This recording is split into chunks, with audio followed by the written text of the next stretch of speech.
Good morning and Barakat Salah to all our Muslim faithful. Welcome to Today in the News on Vanguard Live. My name is Ololade Esther Adeomi. Let's get started with the Vanguard newspaper. On the Vanguard newspaper, it says, Tinubu to Sanwo-Olu, your sins are forgiven as GAC visits president in Lagos. You can find that story on page 10 of the Vanguard newspaper. Our economy back on track. Bagudu says that story can be found on page 9 of the Vanguard newspaper. Hardship, Nigerians caught spending on foreign travels by 30%. That story can be found on page 19 of the Vanguard newspaper. Away from that, into the Nation newspaper. On the top right corner, it says Alake in Australia varsity over mining partnership. That story can be found on page 2 of the Nation newspaper. Security firm joins forces with Navy on Ondo waterways. That story can be found on page 5 of the Nation newspaper. Lagos fully aligned with Tinubu, says Sanwo-Olu. You can find that story on page 4 of the Nation newspaper. Domestic forex inflow highest in 6 years. CBN gives validation. You can find that story on page 4 of the Nation newspaper. Away from that, straight into the Punch newspaper. As a major headliner on the front newspaper, it says ground rent, 34 embassies risk closure Tuesday. FCT probes PDP, FIRS others payment. Tinubu approved extension ends today.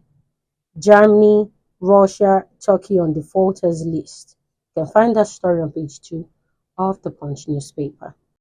Discos raised bills 107% despite poor power.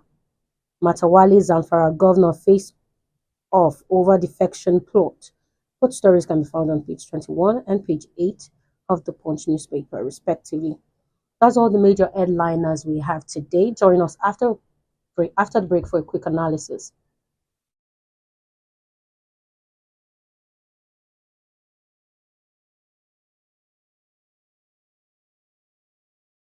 Welcome back. If you're just joining me today in the news on Vanguard Live, my name is Ololade Esther Adeomi. Straight into the analysis. Ground rent and 34 embassies risking closures. 34 embassies in Abuja risk being closed by the Federal Capital Territory Administration over unpaid ground rent, spanning 11 years. It was, however, learnt that the opposition People's Democratic Federal Inland Revenue Service and the National Agency for the Prohibition of Trafficking in Persons were also listed as defaulters had settled their ground rent with the FCTA. A publication by the FCTA revealed that many foreign missions had not paid their ground rent since 2014, with the affected diplomatic missions collectively owing 3,662,196,000 naira. On May 26, the FCT Minister Nyesom Wike ordered officials to commence enforcement on 4,794 properties that were revoked due to non-payment of ground rent, spanning between 10 and 43 years. But President Bola Tinubu intervened, granting a 14-day grace period, which ends on Monday today, to affected property owners to settle their outstanding obligations. The Director of Land, FCTA Chijioke Nwankwoeze, disclosed that the defaulters would pay penalty rents of 2 million and 3 million respectively, depending on their location.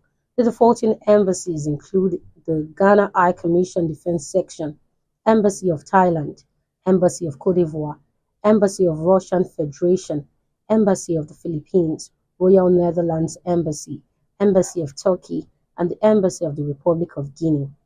Also included are the embassies of Ireland, Uganda, Iraq, and the Zambia's High Commission. Others on the mission list include the Tanzania High Commission, German Embassy, Embassy of the Democratic Republic of Congo, Embassy of the Bolivarian Republic of Venezuela, Embassy of the Republic of Korea, and the High Commission of Trinidad and Tobago. Reacting, the Embassy of the Russian Federation firmly denied any outstanding debt. Says the embassy pays all bills for the rent of the territory on which the embassy complex is located in good faith and on time. The embassy also has all necessary documents confirming this payment. That will be all for today. Thank you very much for staying with us. You can follow us on all our social media platforms as seen on your screen and on our website at www.vanguardngr.com. My name is Ololade Esther.